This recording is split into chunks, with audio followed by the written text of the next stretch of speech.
एक शाम निकले शहर को, एक तरफ जंगल एक तरफ शमशान थे। शमशान में पड़ी हड्डियों के यही बयान थे, संभल कर चल मुसाफिर हम भी कभी इंसान थे। हाँ तो दोस्तों, मैं RP Sharma rhythm coaching classes के ऑनलाइन प्लेटफॉर्म पे आप सभी का हार्दिक अभिनंदन करता हूँ। अपने जो हिंदी में संधि का टॉपिक पढ़ रहे थे तो उसमें अपन ने दीर्घ संधि और गुण संधि के बारे में चर्चा कर ली। आज की क्लास में हम लोग चर्चा करने वाले हैं वर्धी संधि के बारे में।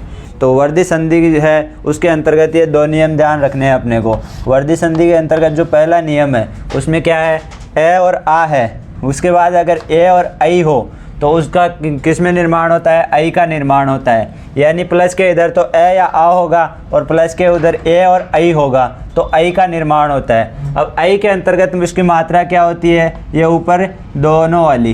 जबकि अपन ए की बात करें या ए वाला, इसके अंतर्गत ऊपर नहीं होती लेकिन इसकी मात्रा क्या होती है, ये वाली। ये किसके अंतर्गत आता है, ये गुण संधि के अंतर्गत आता है। और ये किसके अंतर्गत आता है, ये वर्धी संधि के अंतर्गत आता है। उसके बाद अपन नियम नंबर 2 की बात करें तो प्लस के इधर ए हो आ हो तो उसके बाद ओ और औ आए तो औ का निर्माण करते हैं और औ के अंतर्गत होती है ये मात्रा। अब अपन बात कर रहे हैं जो ये अपने वर्धी संधि है उसके उदाहरणों के बारे में। तो वर्धी संधि के जैसे ये नियम था उसके अपन बात करें जो ये आई है, जब इस आई के टुकड़े करेंगे यानी आई शब्द में अंतर्गत आई होगा, वहाँ से उसका शब्द का विच्छेद करेंगे तो इसके बाद इधर आएगा एक तो ए आएगा और आ आएगा। अब ए या आ आएगा तो ए कब आएगा, यानी 90% शब्दों के अंतर्गत तो ए की मात्रा आएगी, जबकि आ की मात्रा 10% शब्दों में आएगी।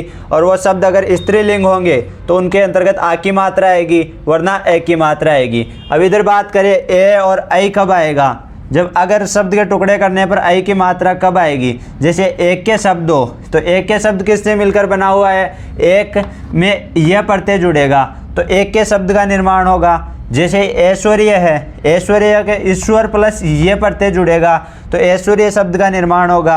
इच्छा में इक प्रत्यय जुड़ने से ऐच्छिक शब्द का निर्माण होगा।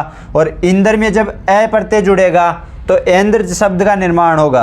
तो ये चारों शब्द है अपने पास, जैसे ऐक्य है, ऐश्वर्य है, ऐच्छिक है, इंद्र है। जब ये शब्द होंगे तो आई की मात्रा आएगी वरना ए की मात्रा आएगी। अभी अपन इनके कुछ उदाहरणों की बात करें तो उनके वर्धी संधि के उदाहरण देखते हैं। तो वर्धी संधि के जब अपन उदाहरणों की बात करें तो जैसे ऐक्य है, ऐक्य शब्द में अपन विच्छेद करेंगे तो जो ये आई की मात्रा है यहाँ से इस शब्द को तोड़ेंगे तो यहाँ से प्लस लगाएंगे। इसके बाद अपन बात करते हैं इधर क्या बचा, ए और क, एक बचा। उसके बाद इधर क्या बचेगा, ए और क, यानी जो ये इसके टुकड़े करेंगे तो एक आई होगा, इधर क्या आएगा, ए आएगा। तो इनका जब अपन वापस विच्छेद करेंगे तो ये ए और ए मिलकर किसका निर्माण करता है, ये ए का निर्माण करता है। उसके बाद जब अपन इसके टुकड़े करेंगे तो इसके टुकड़े क्या हो रहे हैं, एक प्लस एक, एक प्लस एक हो रहा है, यानी इधर से ए आ रहा है और इधर से ए आ रहा है। अब ए और ए मिलकर किसका निर्माण कर रहे हैं, ये एक की आई की मात्रा का निर्माण कर रहे हैं। अब यहाँ पर ए क्यों आया, क्योंकि ये इस पुल्लिंग शब्द था, स्त्रीलिंग शब्द नहीं होता। स्त्रीलिंग शब्द होता तो यहाँ पर आ की मात्रा आती। यहाँ पर ए की मात्रा क्यों आई, आई की मात्रा क्यों नहीं आई, क्योंकि अगर ये शब्द इन चारों के अलावा हो तब तो ए की मात्रा आएगी, और अगर ये चारों शब्द होते इनमें से तो अब यहाँ कौन सी, आई की मात्रा आएगी। उसी प्रकार जैसे यहाँ पर देखें महेश्वरी शब्द का टुकड़े करेंगे तो महेश्वरी शब्द के टुकड़े करने पर क्या होगा, महा प्लस ऐश्वर्य, ऐश्वर्य। यानी जब इसके टुकड़े करें अपन तो इधर तो आई की मात्रा आई, आई की क्यों आई, क्योंकि इसमें जो ये ऐश्वर्य शब्द है तो इसके कारण यह आई की मात्रा आ रही है। जबकि यहाँ पर आ की मात्रा क्यों आई, जैसे आ है वो का आ, महा क्या है, स्त्रीलिंग शब्द है, इसके कारण यहाँ पर क्या आ रही है, आ की मात्रा आ रही है। उसी प्रकार जैसे सदा, सदैव शब्द में देखेंगे, सदैव शब्द के जब टुकड़े करेंगे तो उसमें भी क्या होगा, सदा प्लस एव, सदा प्लस एव, यानी माँ है, सदा है, यथा है, तथा है, इन शब्दों में आ की मात्रा आती है। तो सदा के अंतर्गत क्या आ रही है, आ की मात्रा, और यहाँ पर क्या है, ए की मात्रा। तो सदा प्लस यहाँ से आ होगा और यहाँ पर क्या होगा, आई होगा, तो इन दोनों से ए की मात्रा का निर्माण होगा। उसके बाद अपन बात करें हितैषी शब्द की। हितैषी शब्द की अगर बात करें तो हितैषी शब्द के अंतर्गत क्या होता है, जब इसके टुकड़े करेंगे तो यहाँ से इसका संधि विच्छेद करेंगे तो यहाँ से विच्छेद करने पर इधर क्या बचेगा, ही और त बचेगा यानी हित होगा। और यहाँ पर क्या बचेगा, ए की मात्रा आएगी तो ए और सी, यानी इसके अपन क्या कर रहे हैं यहाँ पर, जैसे इधर से तो क्या रहा, ए रहा, और यहाँ से क्या रहा, ए रहा, और ए मिलकर किसका निर्माण करते हैं, आई का, यानी आई की मात्रा का निर्माण करेंगे। उसी के बाद अपन बात करें जैसे पुत्रेषणा है, तो पुत्रेषणा में यहाँ पर क्या होगा, जैसे टुकड़े करने पर पुत्र प्लस ऐषणा, यानी क्या हो रहा है इसके अंतर्गत, जैसे यहाँ पर ए की मात्रा है और यहाँ पर आई की मात्रा है, और ए और आई मिलकर किसका निर्माण करते हैं, आई का। उसके बाद अपन बात कर लें मत्य के यानी मत प्लस एक के, इसके टुकड़े करने पर क्या होंगे, मत प्लस एक के। अब यहाँ पर कौन सी मात्रा आएगी, ये आई की मात्रा आएगी, क्योंकि एक के शब्द के अंतर्गत कौन सी मात्रा आती है, आई की। ये चारों शब्द नहीं हो तो कौन सी आएगी, एक की मात्रा। उसके बाद अपन बात करें जैसे ये तथा प्लस एव होगा, इसका संधि विच्छेद, यहाँ पर इस आई की मात्रा के टुकड़े करने पर क्या होंगे, यहाँ पर बचेगा त और थ, तत् बचेगा, उसमें आ की मात्रा आएगी, क्योंकि ये तथा है, सदा है, यथा माँ है, इन शब्दों में आ की मात्रा आती है। उसके बाद अपन इसके टुकड़े करेंगे तो यहाँ पर क्या आएगा, एव, यानी प्लस के इधर क्या आ रहा है, इसमें आ रहा है, और इधर क्या आ रहा है, ए की मात्रा, और आ और ए मिलकर किसका निर्माण कर रहे हैं, आई की मात्रा का। उसके बाद अपन बात करें जैसे ये है अपने पास महेंद्र जालिक, जब महेंद्र जालिक शब्द के टुकड़े करेंगे तो इसके टुकड़े यहाँ से होंगे, एक ही मात्रा है, वहाँ से इसका टुकड़े करेंगे, तो टुकड़े पर क्या करने पर क्या होगा, इधर मैं है बच रहा है। अब महाशब्द है उसमें आ की मात्रा आती है, जबकि इधर बात करें अपन ऐंद्र जालिक, तो ऐंद्र जालिक में यहाँ क्या आ रहा है, ऐंद्र आ रहा है, तो ऐंद्र शब्द में किसकी मात्रा आती है, आई की। तो अपन इसके टुकड़े करेंगे तब क्या लिखेंगे अपन, ऐंद्र जालिक, यानी ऐंद्र जालिक, यानी इस शब्द के अंतर्गत यहाँ से आ की मात्रा है और यहाँ पर जो ये ए की मात्रा है, ये दोनों मिलकर किसका निर्माण कर रही है, ये आई की मात्रा का निर्माण कर रही है। इसी प्रकार जैसे वसुदेव, वसुदेव शब्द के टुकड़े करेंगे तो वसुदेव शब्द के टुकड़े होंगे, यहाँ आई की मात्रा से यहाँ से टुकड़े करेंगे तो यहाँ पर क्या आ रहा है, पहले वसुधा, वसुधा आ रहा है, मतलब जो वसुधा है वो स्त्रीलिंग शब्द है, स्त्रीलिंग शब्दों में यहाँ पर आ की मात्रा आती है तो यहाँ पर आ की मात्रा आ जाएगी। उसके बाद अपन बात करें इधर टुकड़े करने पर क्या बचेगा, ए और वह, यानी एव, तो एव शब्द आ जाएगा। उसके बाद अपन इसके जब देखते हैं यहाँ आ रहा है, यहाँ पर ए आ रहा है, तो आ और ए मिलकर किसका निर्माण कर रहे हैं, आई की मात्रा का। उस वसुदेव, वसुधा किसका पर्यायवाची होता है, पृथ्वी का, और एव यानी इसका, यानी वसुदेव, वसुदेव कुटुम्बकम, श्री कृष्ण को कहते हैं। उसके बाद गंगा प्लस ऐश्वर्य शब्द की बात करें तो गंगा कौन सा शब्द है, गंगा है स्त्रीलिंग शब्द, तो गंगा स्त्रीलिंग शब्द है तो इसमें किसकी मात्रा आएगी, गंगा के अंतर्गत आ की मात्रा आएगी। उसके बाद इधर देखते हैं ऐश्वर्य आ रहा है, तो ऐश्वर्य आ रहा है तो इसमें किसकी मात्रा आती है, आई की मात्रा, तो इसमें अपन क्या करेंगे, ऐश्वर्य के अंतर्गत यहाँ आई की मात्रा आएगी तो ऐश्वर्य। उसी प्रकार अपन देख रहे हैं यहाँ पर आ की मात्रा आ रही है और यहाँ पर किसकी आ रही है, ए की मात्रा आ रही है, तो आ और ए मिलकर किसका निर्माण कर रहे हैं, आई की मात्रा का।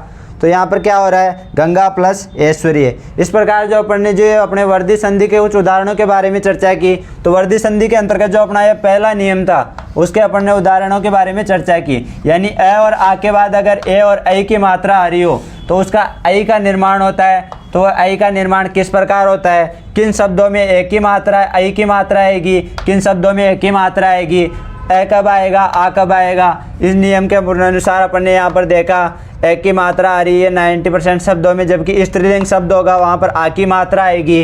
एक की मात्रा और आई की मात्रा की बात करें तो आई की मात्रा आएगी एक के शब्द में, ऐश्वर्य शब्द में, ऐच्छिक शब्द में और ऐंद्र शब्द में, ये चारों शब्द होंगे वहाँ पर, तो किसकी मात्रा आ रही है, आई की, और शब्दों में कौन सी आएगी, एक की। उसी प्रकार अपन ने ये उदाहरणों के बारे में चर्चा की।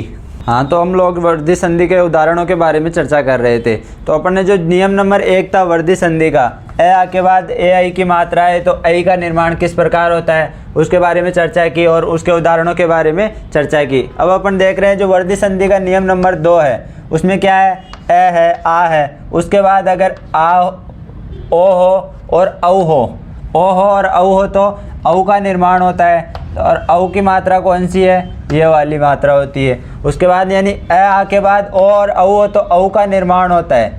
तो ओ इसके औ है, उसका जब अपन टुकड़े करेंगे तो इसके यहाँ से इसको शब्द को तोड़ेंगे तो इसके इधर आएगा ए आएगा या आ आएगा, उसके बाद इधर ओ आएगा या औ आएगा। तो अपन देखते हैं आ कब आएगा और ए कब आएगा। यानी आ की मात्रा स्त्रीलिंग शब्दों में आएगी और स्त्रीलिंग शब्दों के अलावा और शब्द होंगे उनमें ए की मात्रा आएगी। इधर की बात करें जैसे ओ आएगा या औ आएगा टुकड़े करने पर, तो औ कब आएगा, जब औषधि हो, यानी औषधि शब्द हो, औचित्य शब्द हो, औद्योगिक हो, औपचारिक हो, औदार्य हो। यानी औषधि शब्द है वो किस में मिला है, यानी औसत शब्द में ई प्रत्यय जुड़ेगा। प्रत्यय शब्द के पीछे जुड़ते हैं, उपसर्ग शब्द के आगे जुड़ते हैं। तो यह जब ई प्रत्यय जुड़ेगा औषध शब्द में तो औषधि शब्द का निर्माण होगा। और जहाँ पर शब्द के टुकड़े करने पर औषधि आए वहाँ औ की मात्रा का ध्यान रखना होगा। उसी प्रकार जैसे उचित शब्द है, उचित शब्द में यह प्रत्यय जुड़ेगा तो औचित्य शब्द का निर्माण होगा। उद्योग शब्द में जब इक प्रत्यय जुड़ेगा तो औद्योगिक शब्द का निर्माण होगा। और औपचारिक शब्द में किन से मिला बना हुआ है, जब उपचार शब्द है उसमें इक प्रत्यय जोड़ेंगे तो औपचारिक शब्द का निर्माण होगा। और उदार शब्द में जब इक प्रत्यय जोड़ेंगे तो औदार्य शब्द का निर्माण होगा। यानी वर्धी संधि में जब अपन नियम नंबर 2 पढ़ रहे हैं तो उनके लिए 4 शब्द बहुत इंपॉर्टेंट है, जहाँ से अपने को पता चल जाएगा कि औ की मात्रा कहाँ पर आएगी। तो वो कौन कौन से हैं, औषध है, औचित्य है, औद्योगिक है, औपचारिक है, औदार्य है। इनको 1-2 बार बोलेंगे तो ये अपने को याद भी हो जाएंगे। जैसे औषधि है, औचित्य है, औद्योगिक है, औपचारिक है, औदार्य है। जब अपन इन शब्दों में आ रहे हो तो औ की मात्रा का प्रयोग करेंगे, और ये नहीं आ रहे हो तो औ की मात्रा का प्रयोग करेंगे। तो इसके कुछ उदाहरण देखते हैं। जैसे पहले अपने पास एक उदाहरण है, संधि विच्छेद किया हुआ है इसका, 1 प्लस औषधि। तो 1 प्लस औषधि में यहाँ क्या है, ए की मात्रा आ रही है और यहाँ किसकी आ रही है, औ की मात्रा आ रही है। तो ये किसका निर्माण करेंगे, ये औ की मात्रा का निर्माण करेंगे। जब इसका अपन संधि करेंगे यानी शब्द को सब संधि करेंगे, जोड़ेंगे दोनों शब्दों को, तो ये कौन सा शब्द बनेगा, वनौषधि। वनौषधि शब्द का निर्माण होगा। यानी 1 प्लस औषधि शब्द से वनौषधि शब्द का निर्माण होगा। यानी यहाँ से न से ए की मात्रा और यहाँ से औ की मात्रा, और ए और औ मिलकर औ का निर्माण कर रहे हैं। तो 1 प्लस औषधि से वनौषधि शब्द का निर्माण होगा। उसके बाद अपन बात करें जैसे जलोद शब्द है अपने पास। जब जलोद शब्द के टुकड़े करेंगे अपन, तो जलोद शब्द के टुकड़े करेंगे तो क्या होगा, इसके टुकड़े करने पर क्या होगा, जल प्लस औद, जल प्लस औद शब्द का निर्माण होगा। यानी यहाँ क्या आ रहा है, इसमें ए आ रहा है, यहाँ पर क्या है, जल, जल में क्या है, ए की मात्रा, और यहाँ पर क्या है, ओ की मात्रा। तो ये किसका निर्माण करेंगे, ए और ओ मिलकर किसका निर्माण कर रहे हैं, औ का। यानी यहाँ पर किसका निर्माण हो रहा है, औ का निर्माण हो रहा है। तो यहाँ पर क्या है, जलोद, जलोद के टुकड़े करने पर क्या होंगे, जल प्लस औद। उसी प्रकार अपन बात करें प्रौद्योगिकी। प्रौद्योगिकी शब्द के जब टुकड़े करेंगे तो टुकड़े करने पर क्या होंगे, यहाँ से इस शब्द के टुकड़े करेंगे तो टुकड़े करने पर इधर क्या बचेगा, प्र प्लस इधर क्या बचेगा, औद्योगिक। और तो औद्योगिक शब्द में कौन सी, औ की मात्रा आती है। तो औद्योगिक शब्द में यहाँ पर टुकड़े करेंगे तो क्या किसकी औ की मात्रा आएगी, यानी प्र प्लस औद्योगिक, प्र प्लस औद्योगिक शब्द का टुकड़े होंगे। उसी प्रकार जैसे मिलनो प्लस औचित्य, इन शब्द के जब टुकड़े करेंगे तो यहाँ से इस शब्द के टुकड़े करेंगे, औ की मात्रा कहाँ पर है, यहाँ पर। यहाँ से जब शब्द को तोड़ेंगे तो यहाँ पर क्या होगा, इधर तो हो जाएगा मिलन प्लस इधर क्या रहेगा, औचित्य। तो औचित्य शब्द में किसकी मात्रा आती है, औ की मात्रा आती है। यानी ये चारों शब्दों में आएंगे तब को, 5 शब्द आएंगे तब क्या होगा, औ की मात्रा का लगेगी। तो यहाँ पर मिलन प्लस क्या आएगा, औचित्य। तो औचित्य में क्या आएगा, औ की मात्रा आएगी, तो ये क्या हो जाएगा, औचित्य। उसके बाद जैसे परम औपचारिक, प्रोमो औपचारिक शब्द है अपने पास। जब इसके टुकड़े करेंगे तो यहाँ से अपन इस शब्द के तोड़ेंगे, विच्छेद करेंगे, तो इधर अपने पास क्या बचेगा, परम, इधर क्या बचेगा, परम। और इसके तरफ इधर की बात करें प्लस के इधर, तो औपचारिक शब्द बचेगा। और औपचारिक में किसके औ की मात्रा का प्रयोग होता है औपचारिक शब्द में, तो यहाँ पर किसकी कौन आएगा, औपचारिक, औपचारिक। उसके बाद अपन बात करें जैसे इधर तो था यहाँ ए है और इधर क्या था, औ है, तो ए और औ मिलकर किसका निर्माण कर रहे हैं? औ का। अपना नियम नंबर 2 यही तो था, ए या आ हो इधर प्लस के और इधर ओ और औ हो तो वह औ की मात्रा का निर्माण करते हैं। उसके बाद अपन जैसे यहाँ देखते हैं और यथा और चित्ते, इस शब्द के यहाँ से टुकड़े करेंगे तो इधर क्या रहेगा? यह और तय रहेगा। और यथा शब्द में जब क्या है? स्त्रीलिंग, तो यह क्या हो जाएगा? यथा, यानी आ की मात्रा आ जाएगी। स्त्रीलिंग शब्दों में किसका प्रयोग होता है? आ की मात्रा का। उसके बाद जैसे इधर रहा अपने औचित्य, चित्ते शब्द है तो औचित्य शब्द में किसकी मात्रा आती है? औ की। तो यहाँ पर क्या हो जाएगा? यथा प्लस औचित्य, यथा प्लस औचित्य, यानी क्या रहेगा? यथा तो यहाँ पर है और औचित्य, यानी यहाँ से आ की मात्रा आएगी और यहाँ से क्या आ रही है? औ की मात्रा। और या आ और औ मिलकर किसका निर्माण कर रहे हैं? ये कर रहे हैं औ का, यानी किसका निर्माण कर रहे हैं? औ का। यहाँ पर यथा में आ की मात्रा है आ और ओ मिलकर औ का निर्माण करते हैं। तो अब आज की क्लास में अपन ने क्या किया? जो ये दो वर्दी संधि थी उसके जो दोनों नियम थे उनके उदाहरणों के बारे में चर्चा की। तो इसमें जो पहला उदाहरण नियम है ए आ के बाद ए और ऐ की मात्रा है तो ऐ का निर्माण होगा, और ए आ के बाद औ और औ की मात्रा है तो औ का निर्माण होता है। उसी प्रकार ये नियम नंबर 2 था, औ ए आ के बाद ओ और औ की मात्रा आ रही हो तो उसके बाद किसका निर्माण होगा? इससे होगा जैसे औषधि शब्द है, औचित्य है, औद्योगिक है, औपचारिक है, औदार्य है, इन शब्दों के साथ तो औ की मात्रा आएगी और जो ये शब्द है उसके साथ ओ की मात्रा आएगी। तो इनके बारे में जो उदाहरण थे उनके बारे में अपन ने चर्चा की। तो इनके जो उदाहरण है उनको आप साथ साथ लिख भी सकते हो या इनको आप स्क्रीनशॉट भी ले सकते हो, साथ में हल भी कर सकते हो और एग्जाम्पल भी हल कर के देख सकते हो। तो आज की क्लास में अपन ने वर्दी संधि के बारे में चर्चा की, वर्दी संधि के उदाहरणों के बारे में चर्चा की और वर्दी संधि के जो नियम थे दोनों उनके उदाहरणों और उन नियमों के बारे में चर्चा की। दिनकर की एक कविता है, जब पांडवों की ओर से भगवान श्री कृष्ण कौरवों को समझाने जाते हैं तो उस टाइम जो कौरवों के मध्य और भगवान श्री कृष्ण के मध्य संवाद होता है उसके ऊपर रामधारी सिंह दिनकर ने एक कविता लिखी है कि वर्षों तक वन में घूम घूम, बाधा विघ्नों को चूम चूम, से धूम धाम पानी पत्थर, पांडव आए कुछ और निखर, दो न्याय अगर तो आधा दो, पर उसमें भी यदि बाधा हो तो दे दो केवल 5 ग्राम, रखो अपनी दरा तमाम, हम वहीं खुशी से खाएंगे, परिजन पर हंसी नहीं उठाएंगे।